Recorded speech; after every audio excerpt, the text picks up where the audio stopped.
Hello YouTube. It's been about 2 or 3 weeks since my last video. I thought I'd give you a quick update on what's going on around here in my life. I started a new job, and unfortunately it's going to be the kind of job where I'm not going to be able to do video there, but it's just going to be very common fixes, 2-cycle stuff like chainsaws and line trimmers, that kind of thing. Kind of boring. There's already plenty of channels like Chickanic and you know, people like that are doing that kind of stuff. So, and they do a really good job. Not going to try to compete with them. I'm more of the jack of all trades when it comes to this stuff, and I'm probably looking at my throat here, so I'm sorry about that. So first update, I don't remember if I showed this to you guys or not, but these calipers came out okay. They're not showing any signs of rusting through this paint. I think it's been about 4 weeks since I did this. I wish I could have prepped a little better, you know, sand this off with a sanding drum, make it a little flatter. But this paint is holding up really nice. You know, it would have been nice to take this apart and, you know, replace these boots, but I think I'm going to get some rebuilt calipers and do this all over again at some point in the future. Right now, this is what we have. And yeah, the discs, you know, that paint will just wear off of there when I put new pads on there. Here's the other side. Looking equally good, even though a little bit better. This isn't quite as rusty, quite as rough. So that's that. Okay. Here's the second thing, and this is where something happened. I don't know what, but my video shut off in the middle of me doing this. So I've got these hubcaps. They go on that Paseo, and this one right here, they caught some road rash, and they tore a chunk out of it.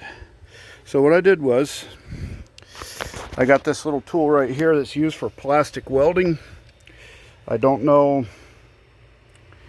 I can barely see my screen here, but it's just got this flat triangle thing.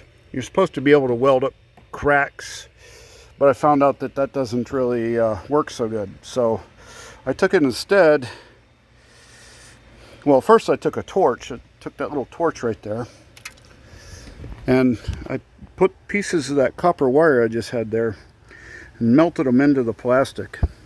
Heat up the wire and shove it in there while it's hot, and then let it cool off, trim it off. And I got 3 pieces going this way and 2 pieces going that way.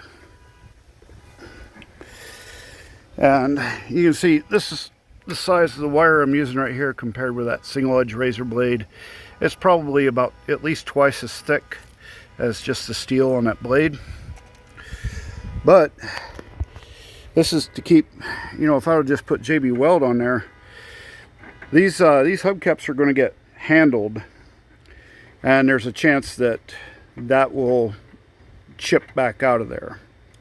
You know, and then if you do, you know, paint all of this, make it look really nice, just to have a hole here again from, you know, some guy changing your tire and chipping that out of there. Well, this should prevent that from happening. I took and I soldered it, and you can see I'm putting quite a bit of pressure. Like you can see my thumb.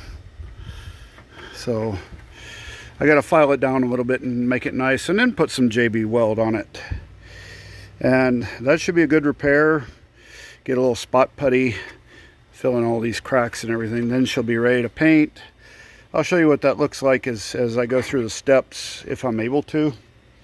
I'm not sure how my schedule's going to work out with my new job. And then here's the final thing I'm going to show you. Okay, I've gone past that point, so I must have gotten a notification or something. My stupid phone shut off the recording. I got the microwave painted, and I went ahead and I took the stuff out of the inside that was masking that off. I was really anxious to see. This is still kind of tacky. See if touch where that sticker. Oh yeah, she's well, it transferred a little bit, so I'll let it sit here for a little bit. But yeah, I took a risk I get impatient. What can I say? And I got to clean up the inside of this yet, but that'll be real easy. The hard work is done. I got to unmask everything once this is dry. But yeah, I kind of do have a little flake of some spot putty. I'm sorry, that's out of focus. Okay, there we go. Goof that up. That might actually just flake off once this is all dry.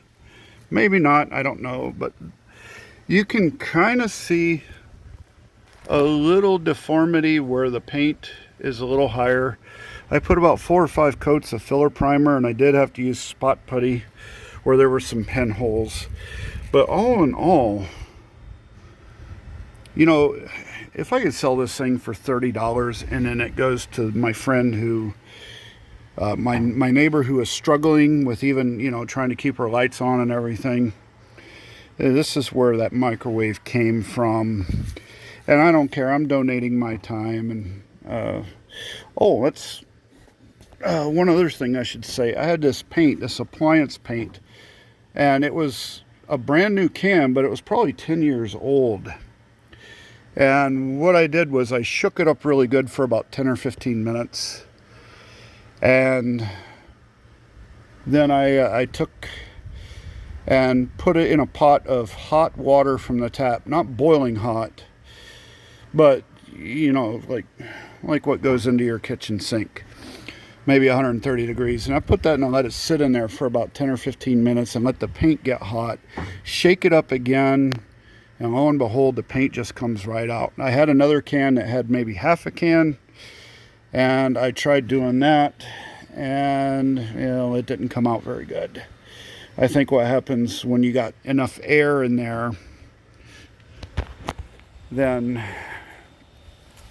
you get enough air in a can, then the paint hardens in there. It gets a kind of a, you know, just like a regular can of paint does. It'll get a kind of a skim on top, and that probably gets sucked up into the straw. You know, you shake it up and it breaks it up into little pieces, and then that gets sucked up. So that's probably what happened there.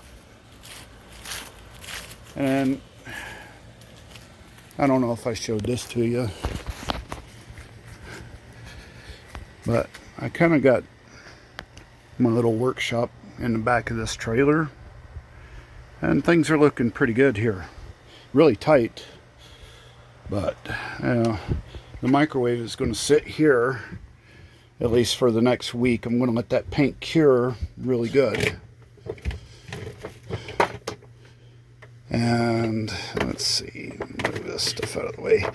But yeah.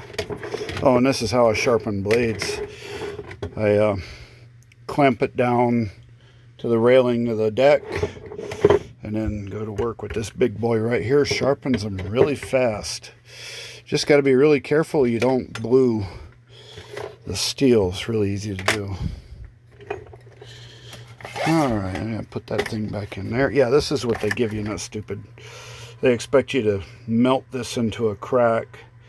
It doesn't work worth a damn. Although they do give you, like this. Maybe you're supposed to melt that into the, I don't know. Whatever. Wasn't going to work on that hubcap. Okay. That's about all I've got to show you guys. Well, I do have 3 victims here. That mower was given to me, and if this is the one I think it is, the guy was running it at about 7,000 RPMs. This one came from my neighbor that I'm trying to help. I want to fix this up and get it running for her. This will be much better than that other one that it either mulches or goes out the back through the leaf bag.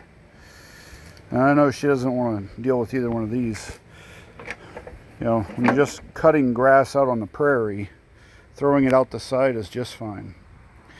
And then this is a little more of an urgent thing. You know, it's the middle of September, and we are, you know, due for snow any day now. Well, hopefully for a couple months.